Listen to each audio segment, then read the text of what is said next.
Shalom dan salam sejahtera untuk kita semua. Yang saya hormati, Bapak Fidelis Awang selaku dosen pengampu mata kuliah pendidikan agama, dan yang saya kasihi teman-teman mahasiswa psikologi angkatan 2021. Baik, perkenalkan, nama saya Yulia Lisinta Rewot. Saya merupakan seorang mahasiswa program studi psikologi, Fakultas Psikologi Universitas Sanata Dharma, Yogyakarta. Nah, dalam video pendek ini, saya akan sedikit menceritakan tentang bagaimana saya dapat menemukan eksistensial diri dengan melibatkan agama sebagai fondasi kehidupan saya. Luka, patah, dan tumbuh kembali. Ini merupakan sebuah judul yang saya berikan untuk peristiwa yang saya alami di 5 tahun lalu. Jadi, peristiwa ini memang bagi saya adalah peristiwa yang pahit, peristiwa yang membawa luka, dan saya sangat-sangat merasa terbebani dengan kejadian pada saat itu, tepatnya di 26 April 2017. Peristiwa ini adalah kecelakaan motor. Untuk ceritanya seperti apa?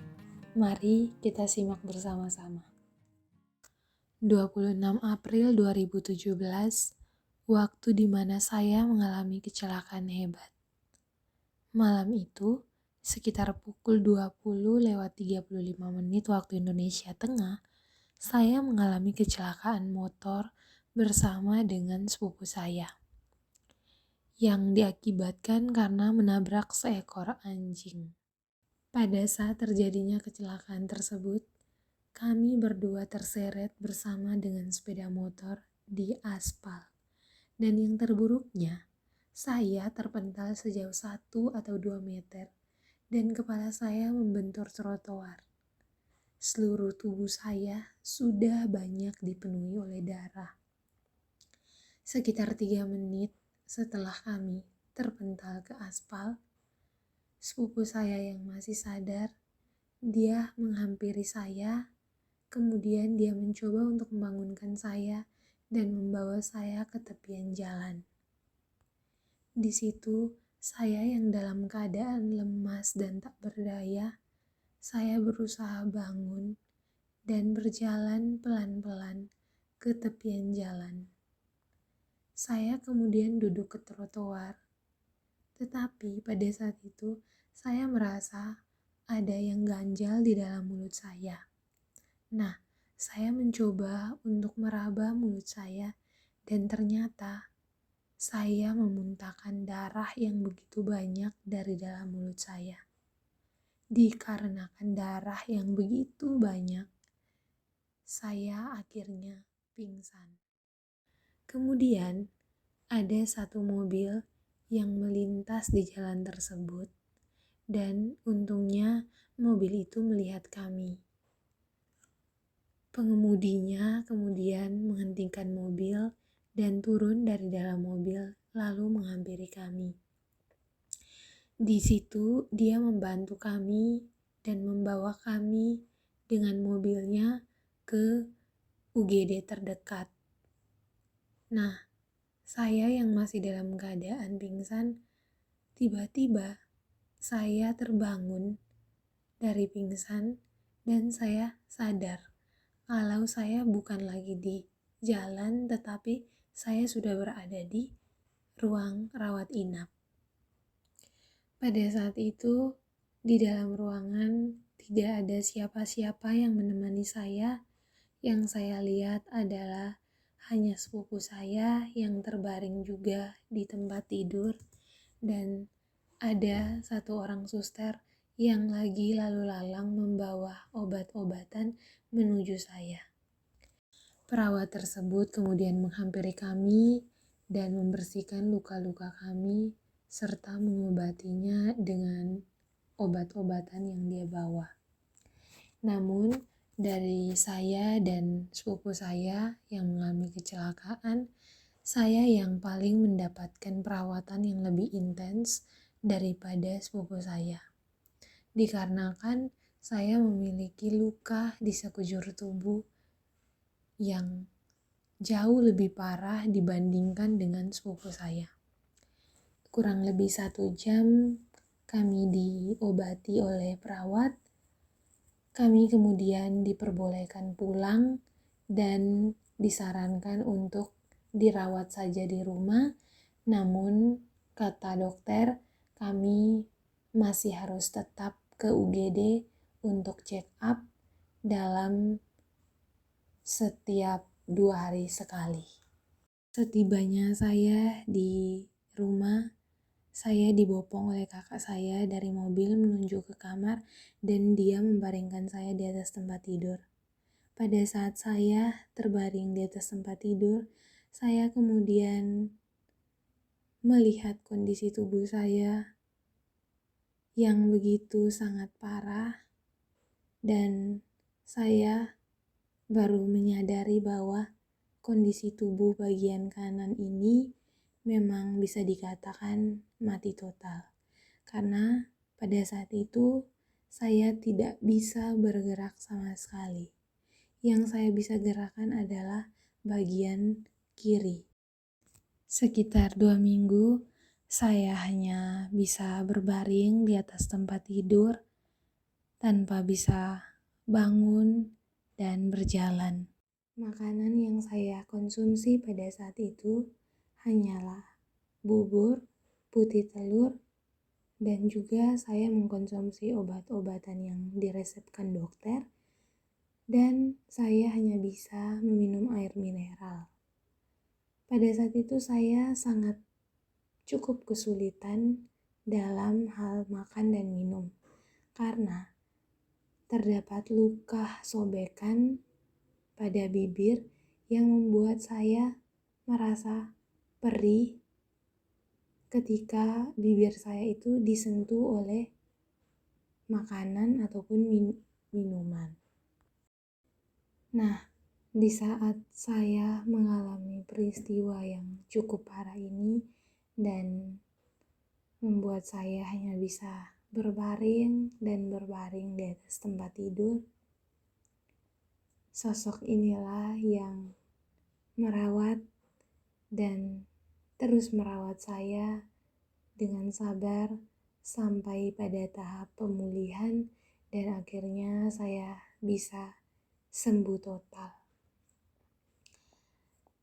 Dia adalah Mama.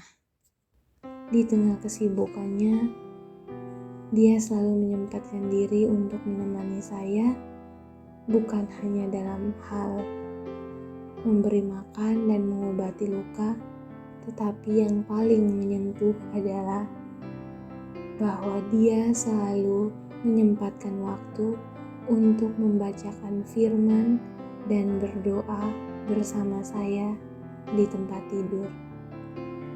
Mama selalu menguatkan saya dengan mengatakan, "Tata, ini adalah rencana Tuhan. Apa yang terjadi, Tuhan Yesus telah merencanakan hidupmu. Semua akan baik-baik saja. Yang kuat, yang sabar, dan serahkan semuanya pada Tuhan, yakin dan percaya bahwa engkau akan dipulihkan dan disembuhkan." Pada saat itu, saya langsung menyadari bahwa mama saya yang begitu cerewet ketika saya ada sesuatu masalah, walaupun beliau selalu menceramai terlebih dahulu, tetapi dia mempunyai hati yang begitu tulus dan tanpa bersungut-sungut, dia bisa mendampingi saya sampai keadaan saya benar-benar pulih. Tetapi bukan saja mama yang menjadi satu-satunya sosok yang membantu saya dan mendukung saya dalam proses pemulihan ini, tetapi saya mempunyai banyak sekali sosok yang telah membantu dan mendukung saya sehingga saya mempunyai semangat untuk bisa pulih dan untuk bisa bangkit dari masalah yang saya hadapi ini. Bapa yang di dalam diamnya, tetapi saya tahu bahwa beliau sangat-sangat sayang. Beliau juga membantu saya untuk bisa semangat kembali. Tanpa beliau banyak berkata-kata, tetapi dengan tindakan-tindakan kecil, beliau selalu membuat saya terharu. Beliau bisa menunjukkan kasih sayangnya dengan hal-hal yang sederhana, namun itu sangat berarti untuk saya dan juga kedua adik saya. Dan untuk lingkungan sosial saya juga mempunyai banyak sekali teman yang mereka itu bisa dibilang bukan teman, melainkan sudah saya jadikan sebagai saudara-saudari saya. Karena ketika saya susah pun mereka ada, dan ketika saya senang pun mereka ada. Jadi saya cukup bersyukur kepada Tuhan bahwa Tuhan menghadirkan orang-orang di sekitar saya yang begitu mencintai saya, begitu mengasihi saya dengan tulus. Walaupun sempat merasakan kesedihan yang begitu mendalam dan bahkan stres dan juga putus asa dengan keadaan saya pada saat itu, tetapi karena saya yakin bahwa Tuhan adalah satu-satunya pengharapan saya bisa sembuh, saya bisa dipulihkan. Dengan itu saya terus berdoa, tekun membaca firman, dan saya yakinkan diri saya bahwa Tuhan baik. Tuhan merancang ini untuk saya. Dan pada akhirnya tiba di waktu pelaksanaan ujian nasional, saya dapat mengikuti ujian tersebut dengan datang dan hadir di sekolah untuk melaksanakan ujian tersebut.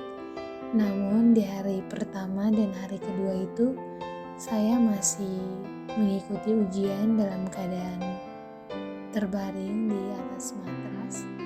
Di hari yang ketiga itu saya bisa hadir dan mengikuti ujian nasional bersama-sama dengan teman-teman yang lain di dalam ruang ujian yang telah disediakan. Dari sekian banyak drama yang telah saya lewati, akhirnya pemulihan total itu terjadi sekitar 1 bulan lebih. Dan yang saya rasa bahwa peristiwa hidup yang telah saya lalui di 5 tahun yang lalu itu menghubungkan saya pada sebuah tema yang ada pada mata kuliah pendidikan agama ini, yaitu eksistensial diri. Jadi di mana saya memperoleh eksistensial diri ini dengan mengaitkan agama, dan di situ saya sadar bahwa saya menjadi tahu akan keberadaan diri saya menjadi